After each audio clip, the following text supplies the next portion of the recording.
আলাইকুম বিহার, সকলে ভালো আছেন, সুস্থ আছেন। আপনাদের মাঝে আরেকটা ভিডিও নিয়ে আসছি।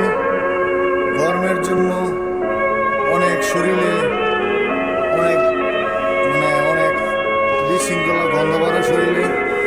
আমাকে সৌদি একটা জিনিস দিয়ে গেছে, আপনাদের দেখানি উচিত।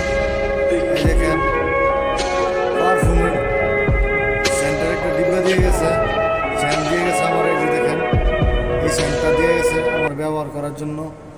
দেখেন, একটা মানুষ ভালোবাসলে একজন মানুষকে এই জিনিসটা দিয়ে দিতে পারে। দিয়ে গেছে, তার মানে আমার ব্যবহারের জন্য দিয়ে গেছে এবং আমি ব্যবহার করব। এই সৌদিকে যেন আরও মানুষকে দেওয়ার জন্য, গিফট করার জন্য তৌফিক দান করে। ভালো থাকবেন, সুস্থ থাকবেন, আমি যেন এটা ভালোভাবে ব্যবহার করি।